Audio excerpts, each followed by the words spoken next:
Bapak, Ibu, saudara-saudara yang terkasih di dalam nama Tuhan Yesus, pada saat ini kita akan mengikuti pertengahan week HKBP Bandung pada hari Rabu Kamis 29-30 Juli 2020. Sebelum kita memasuki ibadah, terlebih dahulu kita bersaat teduh.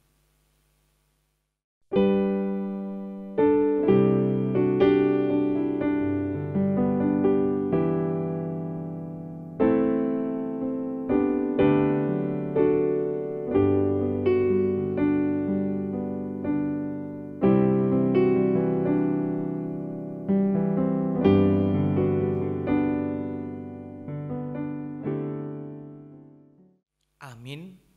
Kita bernyanyi dari buku ND nomor 11 ayat 1 dan ayat yang kedua.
Di dalam nama Allah Bapa dan nama anaknya Tuhan Yesus Kristus dan nama Roh Kudus yang menciptakan langit dan bumi.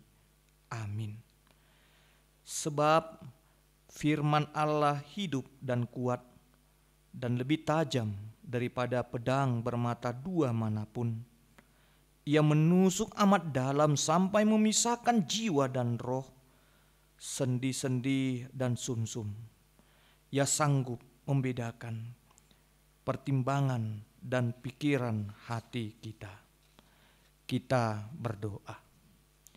Ya Tuhan Allah Bapa kami, bimbing dan kuatkanlah kami dengan Roh-Mu, agar kami mendengar dan menerima firman-Mu. Teguhkanlah firman-Mu di dalam hati kami, supaya kami menjadi baru dan kudus. Tolonglah kami, agar kami semakin percaya kepada anak-Mu Tuhan Yesus Kristus dan memperoleh hidup yang kekal. Amin. Epistel pada pertengahan daerah minggu ini tertulis dalam Keluaran 23 ayat 1 sampai ayat yang ke-9. Demikian dikatakan, janganlah engkau menyebarkan kabar bohong, janganlah engkau membantu orang yang bersalah dengan menjadi saksi yang tidak benar. Janganlah engkau turut-turut kebanyakan orang melakukan kejahatan dan dalam memberikan kesaksian mengenai sesuatu perkara. Janganlah engkau turut-turut kebanyakan orang membelokkan hukum. Juga janganlah memihak kepada orang miskin dalam perkaranya. Apabila engkau melihat lembu musuhmu atau keledainya yang sesat, maka segeralah kau kembalikan binatang itu. Apabila engkau melihat rebah keledai musuhmu karena berat bebannya, maka janganlah engkau enggan menolongnya. Haruslah engkau rela menolong dia dengan membongkar muatan keledainya. Janganlah engkau memperkosa hak orang miskin di antaramu dalam perkaranya. Haruslah kau jauhkan dirimu dari perkara dusta. Orang yang tidak bersalah dan orang yang tidak benar tidak boleh kau bunuh. Sebab aku tidak akan membenarkan orang yang bersalah. Suap janganlah kau terima. Sebab suap membuat buta mata orang-orang yang melihat dan memutarbalikkan perkara orang-orang yang benar. Orang asing janganlah kamu tekan, karena kamu sendiri telah mengenal keadaan jiwa orang asing. Sebab kamu pun dahulu adalah orang asing di tanah Mesir. Demikianlah firman Allah. Berbahagialah orang yang mendengar firman Allah serta yang melakukannya. Amin. Kita bernyanyi dari buku ND nomor 475 ayat 1.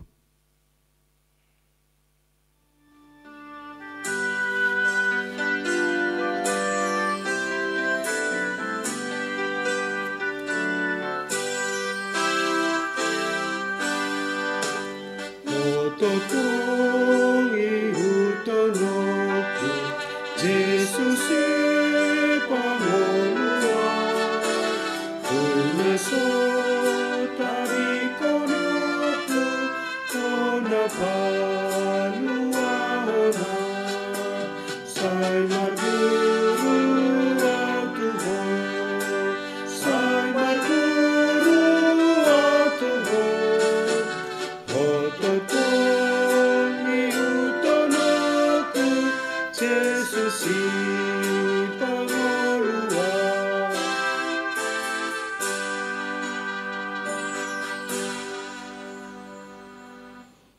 Kasih karunia dan damai sejahtera dari Allah Bapa kita dan dari Tuhan Yesus Kristus.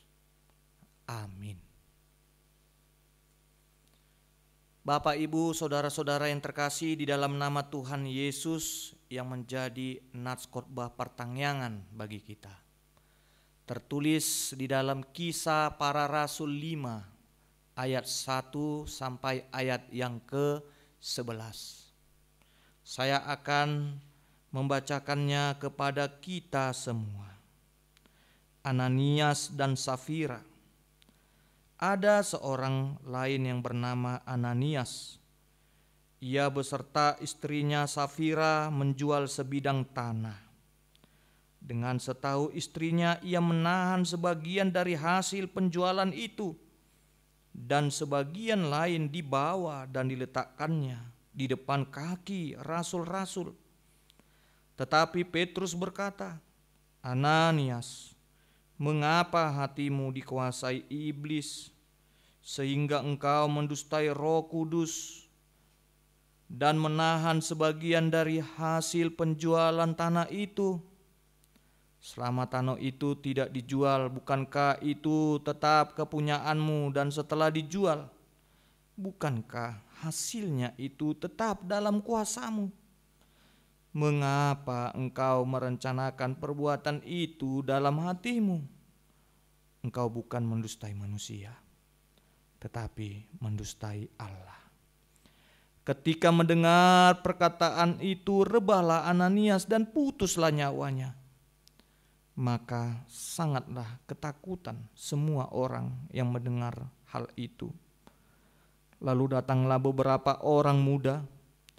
Mereka mengapani mayat itu, mengusungnya keluar dan pergi menguburnya. Kira-kira 3 jam kemudian masuklah istri Ananias, tetapi ia tidak tahu apa yang telah terjadi. Kata Petrus kepadanya, katakanlah kepadaku, dengan harga sekiankah tanah itu kamu jual? Jawab perempuan itu, betul sekian. Kata Petrus, mengapa kamu berdua bersepakat untuk mencobai roh Tuhan? Lihatlah, orang-orang yang baru mengubur suamimu berdiri di depan pintu dan mereka akan mengusung engkau juga keluar.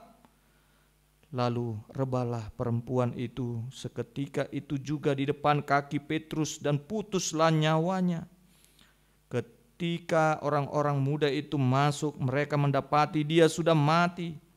Lalu mereka mengusungnya keluar dan menguburnya di samping suaminya. Maka sangat ketakutanlah seluruh jemaat dan semua orang yang mendengar hal itu. Demikian firman Tuhan.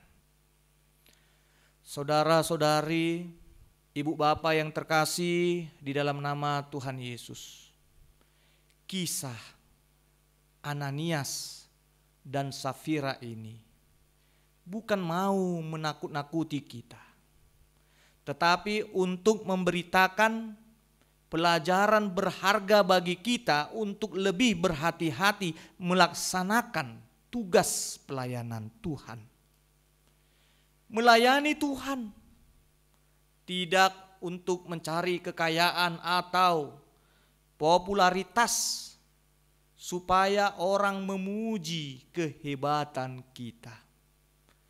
Di dalam pelayanan Tuhan yang dibutuhkan adalah kerelaan hati melayani tanpa mengharapkan materi, tanpa mengharapkan uang, dan juga seluruh kesenangan duniawi. Pada waktu Yesus masih hidup, dia pernah berfirman, setiap orang yang mau mengikut aku, ia harus menyangkal dirinya, memikul salibnya. Arti dari penyangkalan diri dan memikul salib adalah sikap yang menunjukkan kerelaan hati yang siap untuk menderita demi nama Yesus Kristus.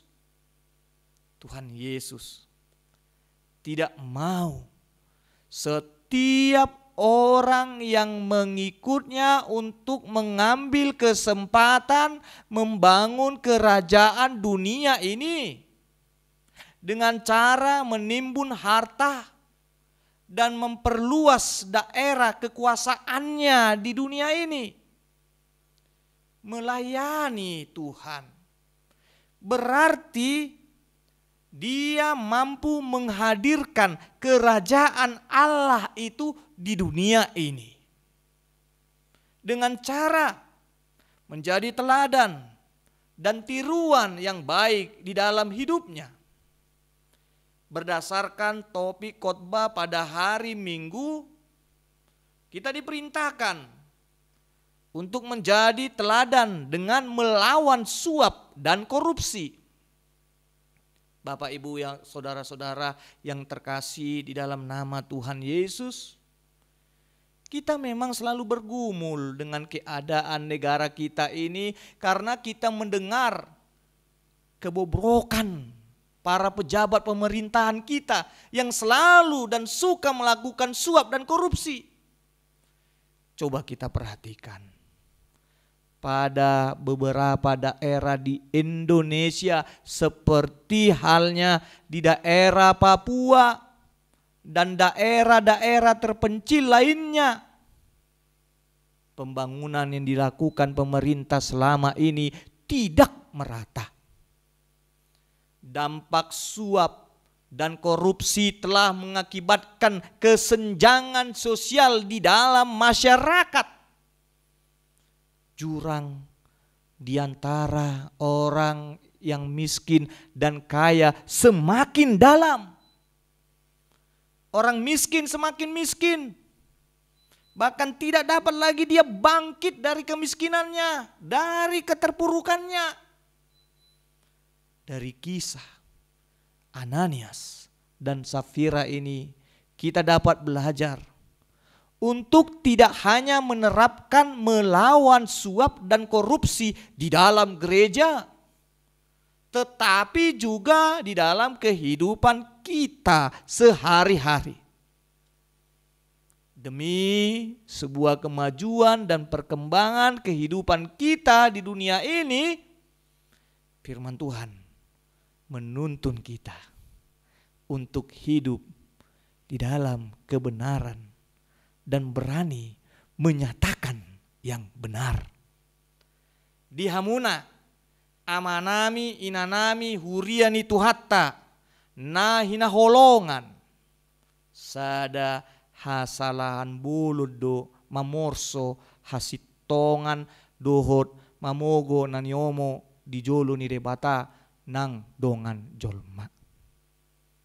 Naso jadi hita mamorso manang margabus tu debata. Ay diboto ibana do diboto debata do sude nata ulahon dohot nata hatahon. Jala luhut do patar di hadapan ni Tuhani. Hasusahan, hamagoan, dohot hamateat do jaloon jolma na manggabusi todi parbadia. Ido tona ni jamita partangyanga dihita na masa tu si Ananias dohot Sapira dongan saripenai. Mate nasida ala dikon tuhor ni tanona. Dang hipal di pasahat tuadopan ni Apostel Petrus ala nunga digohi sibolis rohana sida. Sian isi ni trupuhon tarida do adong sada padjowo tuhita di ngoluon. Ima asa tarjou hita laho mersegi arta ni rahot ni todii. Ido songondalan na mangodion akan na porsiai mangolu di bagasan habadion huhut asa unang margabus akka ruas tu parhalado ni Tuhani. Si Ananias dohot Sapira lumodorohan nasida parsidohot di punguan halak Kristeni alai toktong di homol arta hapujungan nasida sirang sian huasoni Tuhani. Di jalo do uhum ala digabusi nasida huriani Tuhani jala dioloi sibolis. Bui dui taida di ulau ni Apostel 5 ayat 3. Di hatiai dang adong hata sidalian laho mangaleon artana tu Tuhani. Dirajumi halak Kristen do sude nasa artana adong di ngoluna siat Tuhani do harorona. Di dalam keingamanan orang-orang Kristen saat itu meyakini bahwa harta milik yang ada pada mereka adalah jalan yang diberikan Tuhan untuk membangun kehidupan persaudaraan mereka. Bapak Ibu jemaat yang terkasih di dalam nama Tuhan Yesus, di dalam Kisah Para Rasul dalam pasal 2 ayat 42 sampai ayat yang ke-47 dan pasal 4 ayat yang ke-32 sampai ayat yang ke-37 kita dapat melihat bagaimana indahnya kehidupan orang-orang Kristen mula-mula di abad pertama. Meskipun ada di antara orang-orang Kristen itu yang kaya, memiliki banyak harta, tetapi mereka tidak ada yang mengatakan bahwa hartanya adalah miliknya sendiri. Harta dimilikinya adalah harta milik bersama. Pelayanan yang dilakukan oleh orang-orang Kristen digerakkan oleh Roh Tuhan untuk mau saling berbagi dalam suka dan duka. Meskipun orang-orang Kristen hidup berbagi dengan sesamanya, harta miliknya tidak berkurang, justru semakin bertambah dan berlimpah. Orang-orang Kristen selalu bertindak ramah untuk menyambut kehadiran saudara-saudaranya dan mereka menolong sesamanya yang menderita. Setiap saat, baik itu pagi, siang atau juga malam, orang-orang Kristen bekerja, bertekun, berdoa dan memuji nama Tuhan. Keselamatan Tuhan selalu mereka rasakan setiap saat. Tidak ada rasa khawatir untuk menjalani hidup.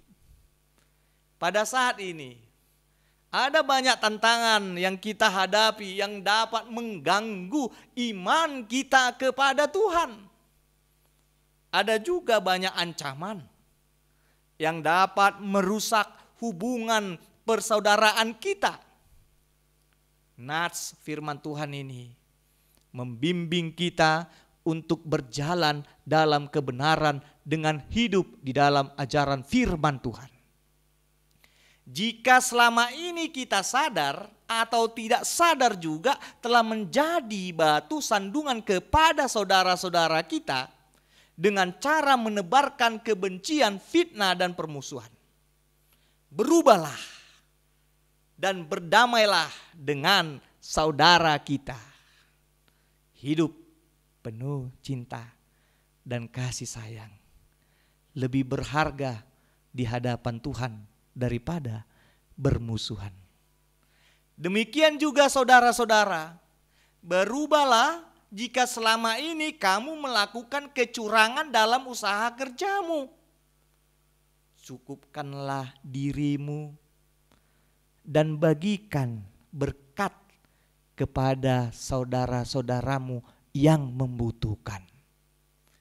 Kisah Ananias dan Safira adalah bukti iman yang diberitakan bagi kita supaya kita berjalan dalam kebenaran firman Tuhan.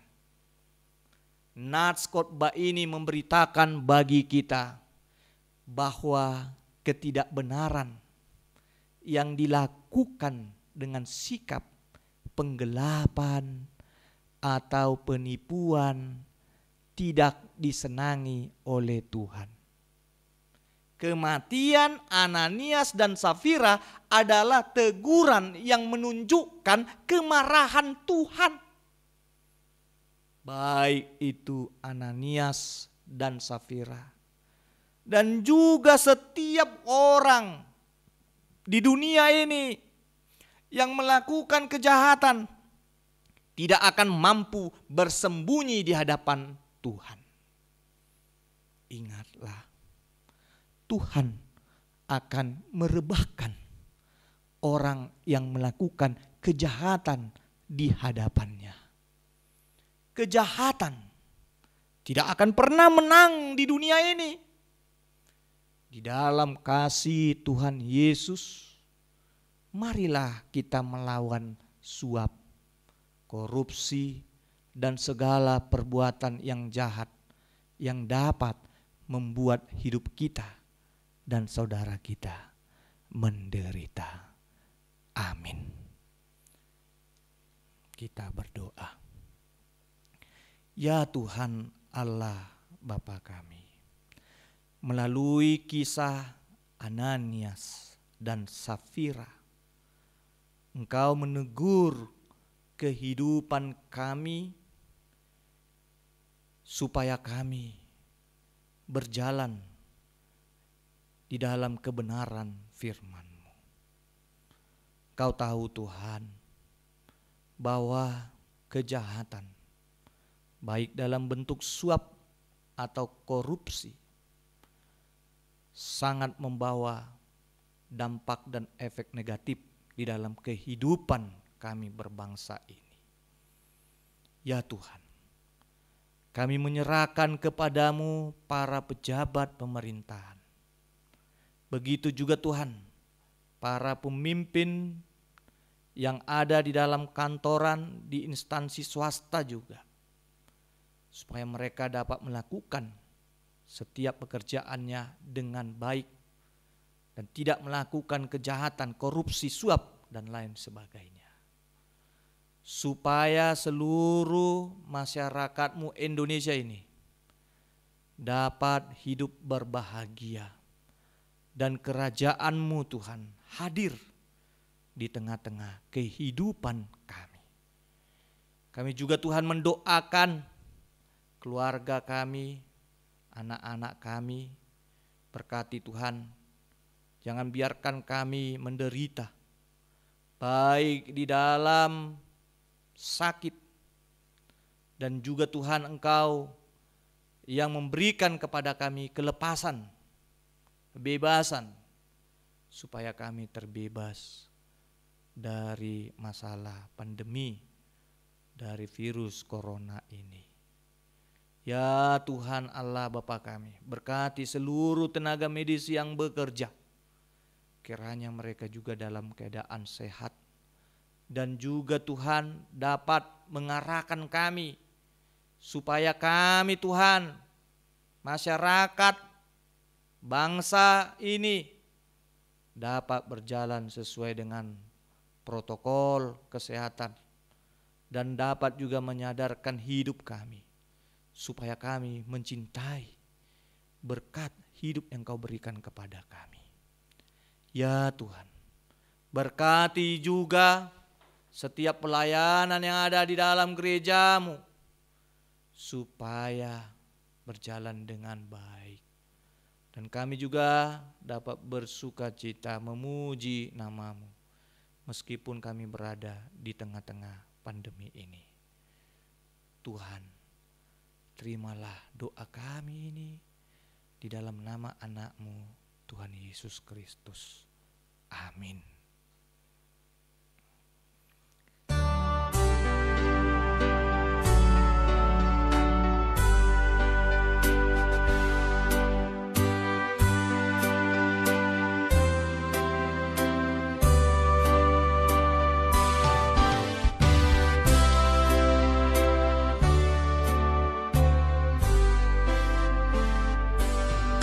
Mari tanya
Marilah kita berdoa untuk menyerahkan persembahan kita kepada Tuhan. Ya Allah Bapa kami yang di surga, kami mengaku bahwa Tuhan adalah sumber dari segala karunia yang melimpah dalam kehidupan kami masing-masing. Sebahagian daripada karunia itu, kami serahkan kembali sebagai persembahan kepada Tuhan. Terimalah dan berkatilah persembahan umat-Mu ini, agar dapat kami pergunakan untuk pekerjaan dan pelayanan kerajaan Tuhan di dunia ini. Bukalah hati kami untuk mengenal betapa banyak berkat dan karunia yang kami peroleh dari Tuhan, supaya kami senantiasa bersyukur kepadamu. Di dalam nama Yesus Kristus Tuhan kami. Amin. Kita bersama-sama mengucapkan doa Bapa kami. Bapa kami yang di surga, dikuduskanlah nama-Mu. Datanglah kerajaan-Mu, jadilah kehendak-Mu di bumi seperti di surga.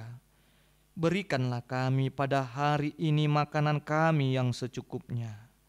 Dan ampunilah kami akan kesalahan kami, seperti kami juga telah mengampuni orang yang bersalah kepada kami.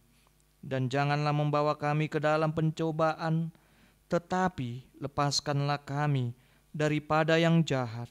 Karena Engkau punya kerajaan dan kekuasaan dan kemuliaan sampai selama-lamanya. Amin.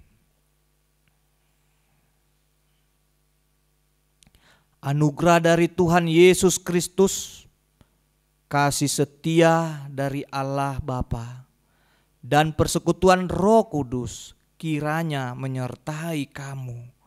Amin. Amin.